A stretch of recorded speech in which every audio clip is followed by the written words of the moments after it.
Hello बच्चों party. तो आज हम लोग का टॉपिक है क्लास 12 का इलेक्ट्रोस्टैटिक्स। ठीक है।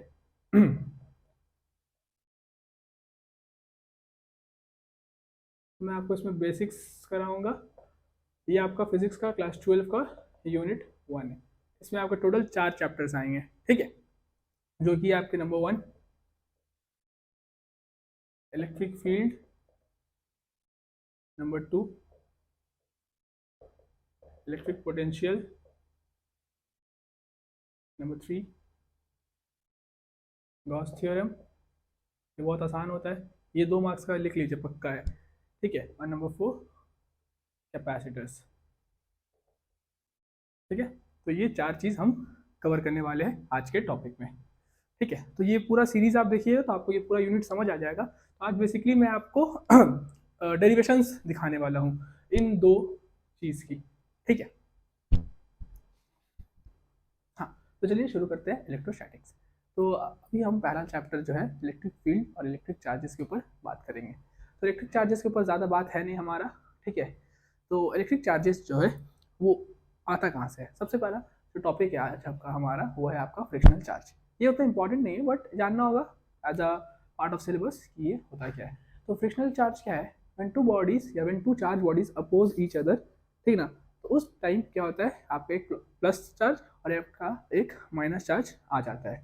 ठीक है ना। तो उसे ही हम कहते हैं फ्रिक्शनल चार्ज। ठीक है। अब याद रखिए, इलेक्ट्रिक चार्जेस कितने टाइप के होते हैं? इलेक्ट्रिक चार्जेस 2 टाइप के होते हैं, एक पॉजिटिव और एक हमारा नेगेटिव। ठीक है। तो पॉजिटिव कब होता है? जैसे कि समझिए एक सोडियम Na+ कब बनता है? जब वो लूज करता है। तो पॉजिटिव चार्ज कब आता है? जब लॉस ऑफ इलेक्ट्रॉन होता है। ठीक है। और क्लोरीन जब एक गेन करता है तो क्या बनता है? Cl-। यानी कि नेगेटिव चार्ज कब आता है? जब आपका गेन होता है इलेक्ट्रॉन्स का। क्लियर है? ठीक है। अब हमें चार्ज का प्रॉपर्टी पढ़ना है। तो चार्ज के कुछ प्रॉपर्टी है। सबसे पहला कि चार्ज जो है वो आपका Q is equals to N E. Q is equals to N E का मतलब, और एन जो है 1 2 3 4 5 6 ऐसे करके रहेगा। ठीक है। मतलब समझिए एक कंडक्टर है। ठीक है ना। उसमें आपका समझिए क्या हो रहा है, 5 इलेक्ट्रॉन जा रहा है, 6 इलेक्ट्रॉन जा रहा है, तभी ना वो पर्टिकुलर बल्ब या कोई भी चीज़ ग्लो कर रहा है। ठीक है। ऐसा इलेक्ट्रॉन जा सकता है 5.6 6.4? नहीं, फ्रैक्शनल या डेसिमल में आपका इलेक्ट्रॉन नहीं जा सकता। तो यहाँ जो एन है वो हमेशा क्या रहेगा? आपका एक नेचुरल नंबर रहेगा, 1 2 3 4 5 रहेगा। क्लियर है? या फिर जीरो भी रह सकता है, यानी कि होल नंबर हो सकता है। ठीक है। जीरो रहेगा मतलब क्या? कोई भी इलेक्ट्रॉन नहीं गया, मतलब वो बल्ब ग्लो करेगा ही नहीं। तो सबसे पहला प्रॉपर्टी ये है। दूसरा है, ये तो पता ही है हमें, अनलाइक चार्जेस और लाइक चार्जेस। ठीक है। तो अनलाइक चार्जेस क्या करते हैं? अट्रैक्ट। और ये क्या करते हैं? Like charges repel. मतलब माइनस माइनस होगा तो वो रिपेल करेगा, प्लस प्लस होगा रिपेल। ठीक है। लेकिन प्लस माइनस होगा तो क्या करेगा? अट्रैक्ट करेगा। ठीक है। तीसरा जो होता है वो है एडिटिव प्रॉपर्टी, कि जितना भी आपका चार्ज आएगा उसे हम डायरेक्ट एल्जेब्रिक सम से जोड़ देते हैं। ठीक है। और ये चीज़ लास्ट याद रखिएगा।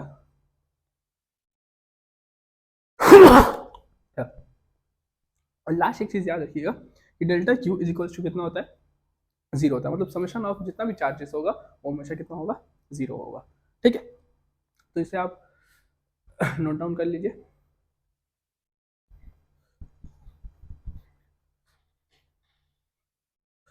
देखिए वीडियो को हमेशा पॉज करके देखिएगा, नहीं समझ आएगा तो वापस रिवाइंड करिए, बेहतर होगा। अच्छा, जो भी अभी हमने जाना वो उतना इंपॉर्टेंट नहीं था। तो अब जो हम जानने जा रहे हैं वहाँ से हमारा मेन चैप्टर स्टार्ट होता है, जो कि है आपका और हमारा प्यारा सा कूलम्स लॉ। ठीक है। तो कूलम्स लॉ है क्या? देखिए समझिए 2 चार्ज है, एक है कैपिटल क्यू, एक है स्मॉल क्यू। ठीक है।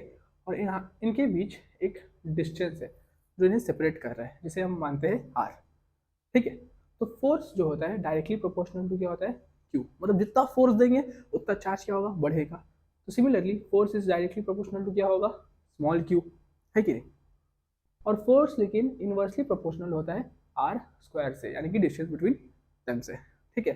तो यहाँ से F is directly proportional to, हम कह सकते हैं Q Q by R square, है ना, तीनों को मिला के लिख दिया। तो एफ इज इक्वल्स टू, एक चीज़ हमेशा याद रखिएगा, ये आपको पता भी होगा, जब भी प्रोपोर्शनलिटी का साइन हटेगा तो एक इक्वल्स टू कॉन्स्टेंट आता है। तो यहाँ पर वो कॉन्स्टेंट का नाम है 1/4 pi epsilon naught into Q Q by R square.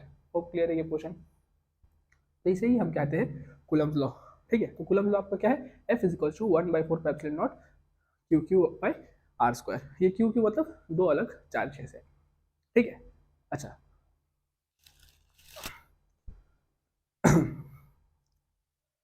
तो बात समझिए, एग्जाम में आपका आएगा कि डिफाइन या स्टेट कूलम्स लॉ, तो कभी भी डेफिनेशन याद मत करिएगा, ठीक है ना, वो बहुत हेक्टिक हो जाएगा। कितना डेफिनेशन आप याद करिएगा, एटलीस्ट आपका 10 यूनिट है क्लास 12 की फिजिक्स में, तो दिमाग से काम करिए। तो इसे अगर मैं रहता तो मैं क्या करता, देखिए आपका डेरिवेशन में ही डेफिनेशन छुपा हुआ है या इसका लॉ छुपा हुआ है।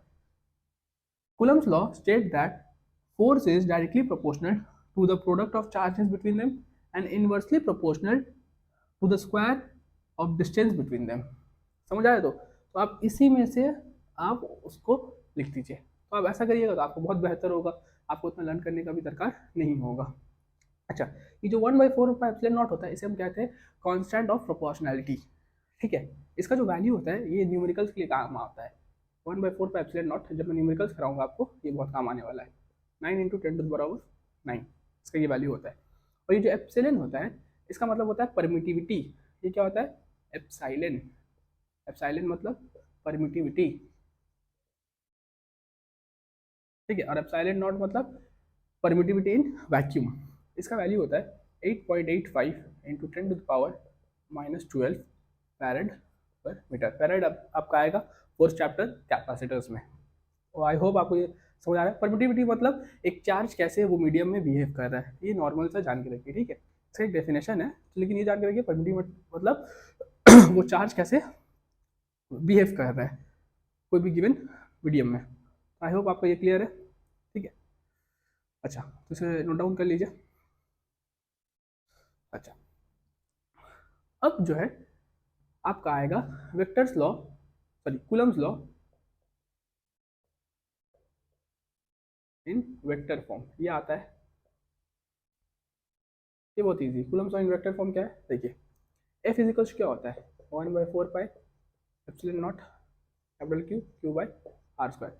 हमें इसे वेक्टर फॉर्म में लाने के लिए बस क्या करते हैं, हम ऊपर नीचे आर से मल्टीप्लाई कर देते हैं, ठीक है, यानी कि यूनिट वेक्टर वाला हिसाब से, ठीक है। तो ये क्या हो जाएगा, F vector 1/4 pi epsilon naught Q Q, एक यूनिट है और एक आपका डायरेक्शन देगा, ठीक है ना। तो ये क्या हो जाएगा आर, और ये क्या हो जाएगा हमारा आर क्यूब। आई होप आपको वेक्टर पता है क्लास 11 का, अगर नहीं पता है तो क्लास 11 का यूनिट डायरेक्शन वाला वेक्टर आप प्लीज़ जाकर देखिए, ठीक है। तो ये हो गया Coulomb's law in vector form, ठीक है। तो इसे आप नोट डाउन कर लीजिए, ये सारा डेरिवेशन बहुत इंपॉर्टेंट है, ये 1 मार्क्स के लिए आ सकता है, ठीक है। आई होप आपका नोट डाउन हो चुका है, ठीक है। प्लीज़ जब भी मैं लिख दूँ तो आप पहले उसे देखिए, उसके बाद खुद से ट्राई करिए, ठीक है, तो बहुत बेहतर रहेगा।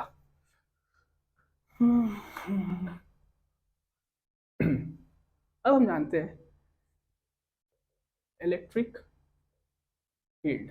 इलेक्ट्रिक फील्ड तो हमें पता है, जहाँ पर भी चार्ज रहेगा, समझिए ये मार्कर जो है ये आपका चार्ज है, ये इतना बड़ा जगह ले रहा है, तो ये इसका क्या हो गया, इलेक्ट्रिक फील्ड हो गया। तो आज का हमारा टॉपिक है इलेक्ट्रिक फील्ड इंटेंसिटी, ठीक है।